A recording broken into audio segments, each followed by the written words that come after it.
বিসমিল্লাহির রহমানির রহিম। আসসালামু আলাইকুম এভরিওয়ান ফ্রেন্ডস, কেমন আছো? আশা করি ভালো আছো। তো আমি ইনশাল্লাহ ভালো আছি। আজকে আমি একটা রেসিপি নিয়ে আসলাম। এখানে নিয়েছি একটা টমেটো, 5টা মিডিয়াম সাইজের রসুন, দেশি রসুন। আমি দেশি রসুনটা সবসময় ব্যবহার করি। খুব লাল ছিল টমেটোটা। দেশি রসুন 4-5 পিস। এখানে 1 টিস্পুন জিরে গুঁড়ো, 1 টিস্পুন হলুদের গুঁড়ো, 1 টিস্পুন মরিচের গুঁড়ো, রেড চিলি পাউডার। এখানে 1 টিস্পুন নিয়েছি লবণ, লাগলে পরে আবার দিব। এখানে একটু ধনে পাতা নিয়েছি। ধনে পাতা হলো বিলেতি ধনে পাতাটা, বড় বড় গুঁড়ো গুঁড়ো না। এখানে আবার একটা টমেটো নিয়েছি বেশ বিগ সাইজের। এখানে কাঁচামরিচ নিয়েছি কিছু। এখানে দেশি পেঁয়াজ 5 পিস নিয়েছি। কই মাছ রান্না করছি, একটু আদা লাগবে, 1 টিস্পুন আদা পেস্ট নিয়েছি। তোমরা পাশে থাকো, আমি আবার ফিরে আসছি।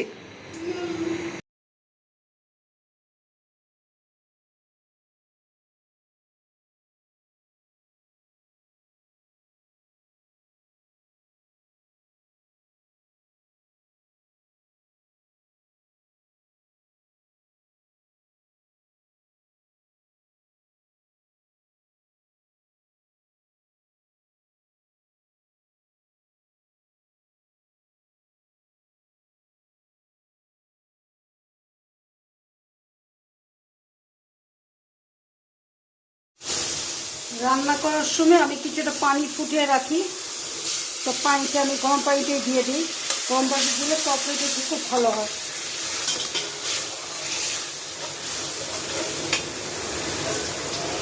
এই যে 2টা আলু কেটে রেখেছিলাম, আলুটা দিয়ে দিলাম।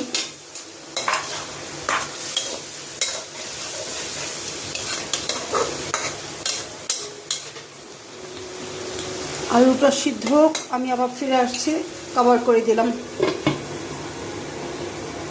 আচ্ছা, তোমরা বলো, এই যে আমরা যে রেসিপি করছি, অনেক আশা করে, আল্লাহর উপর ভরসা করে আমরা সবাইকে লাইক দিচ্ছি, গঠনমূলক কমেন্টও করছি, 10টা করে রিপ্লাই দিচ্ছি। তোমরা যদি আগে বাড়াতে চাও তবে তোমরাও সবাইকে লাইক দাও, গঠনমূলক কমেন্ট করো এবং 10টা করে রিপ্লাই করো। তবে যদি আগাতে পারো। কেউ কাউকে আমরা হিংসা করব না, কারণ হিংসা করলে আল্লাহ নারাজ হয়। হিংসা অহংকার অধঃপতন করে দেয় আল্লাহ। তাই আমরা ইনশাল্লাহ একজন একজনকে ভালোবাসার সাথে সঙ্গ দিয়ে যাব। অপরজনকে কেউ কাউকে হিংসা করব না।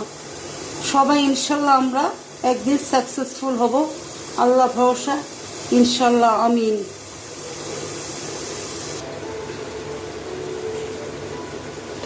খাবারটা উঠিয়ে নিলাম। কিছুটা টমেটো কেটে রেখেছি, আমি গোটা টমেটো দিয়ে দিলাম। একটা টমেটো আমি ব্লেন্ড করে দিয়েছি, আর টেজ এখন দিয়ে দিলাম।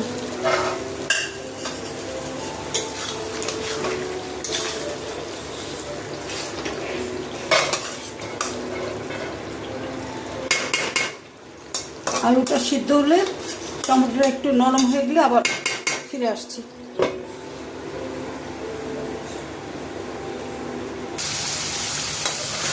আমার মশলাটা বেশ করে সটে হয়ে গেছে। মশলার গন্ধটা চলে গিয়ে তেলের উপরে এসে গেছে।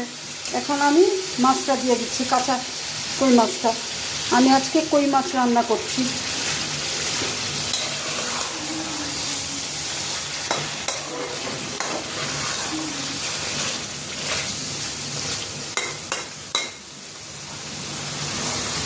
এই এখন আমি গরম পানিটা দিয়ে দিচ্ছি।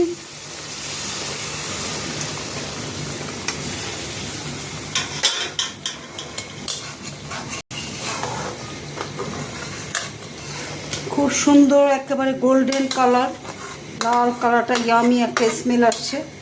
কই মাছ দিয়ে ইনশাল্লাহ রাতে ডিনার করব। রাত তো হয়েই গেছে।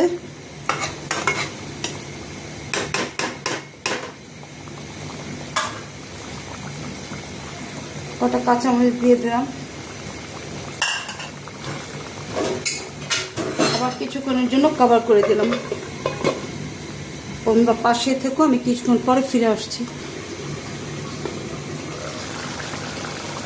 আমি বলেছি না, আমি খাই কাঁচা, আমার ঘরে ছেলে বউ ওরা খায় ভাজা। এই যে ভাজা মাছটাও দিয়ে দিলাম।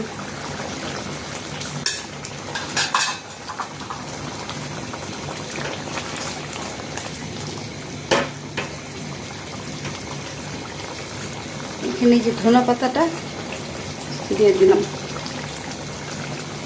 ধনে পাতা দিয়ে আমি একটু গার্নিশ করে দিলাম। অলমোস্ট আমার রান্নাটা কমপ্লিট।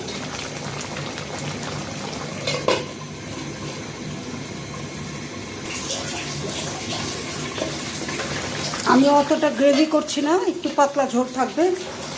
দেখো তো কেমন হয়েছে।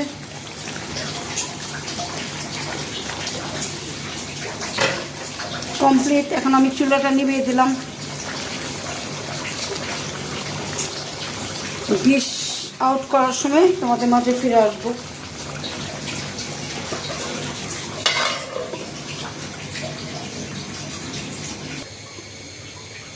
তরকারিটা রান্না হয়ে গেছে।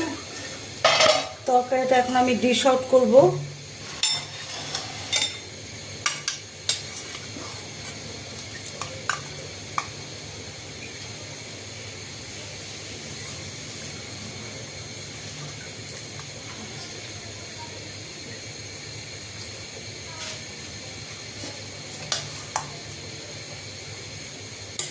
তরকারিটা আমি খুব একটা গ্রেভি করিনি, একটু পাতলা ঝোল করেছি।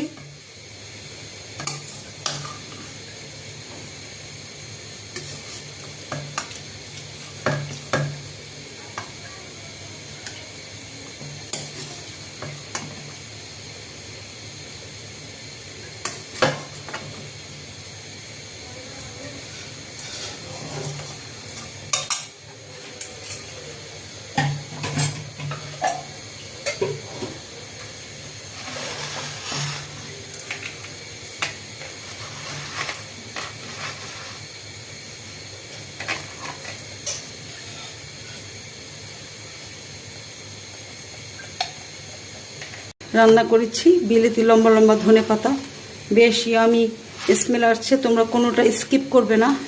আমি খুব মেহনতের সাথে সিদ্ধাতের সাথে রান্নাটা করেছি। আশা করব তোমরা এইভাবে রান্না করে খেয়ে কমেন্ট করবে। কমেন্ট অবশ্যই আমাকে করবে। Like, comment, share. Please please subscribe me.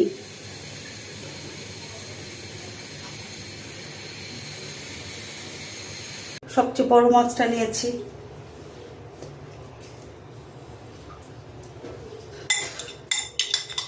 আলু নিয়ে নিলাম, কিছুটা ঝোল নিয়ে নিলাম। আমি রান্না করি সে দেখে বলছি না যে খুবই আমি হয়েছে। তোমরা ঠিক এভাবে রান্না করো, কোনো কিছু স্কিপ করবে না। রান্না করে খেয়ে তারপরে তোমরা আমাকে কমেন্ট করো।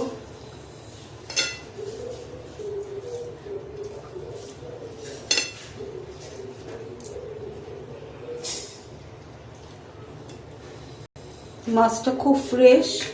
এক মাছওয়ালা আছে, আমাকে খুব ভালো মাছ দেয়। একটু লেবু নিয়ে নিলাম,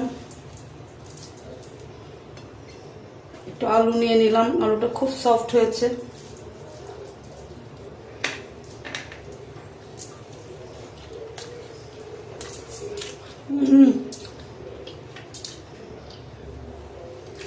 খুব ইয়ামি হয়েছে, মজা হয়েছে। তোমরা এভাবে বানিয়ে রান্না করে খেয়ে দেখো। লম্বা ধনে পাতাটা দিবে।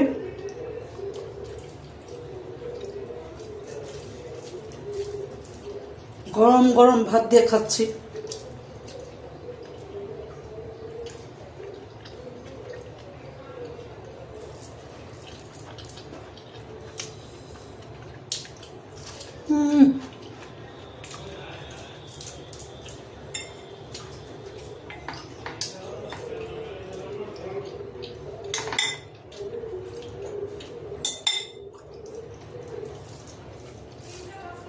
ঠিক আছে, ইনশাল্লাহ আবার খুব একটা সুন্দর রেসিপি নিয়ে আশা করি তোমাদের মাঝে ফিরে আসবো। তোমরা খুব খুব ভালো থেকো, নিজেদের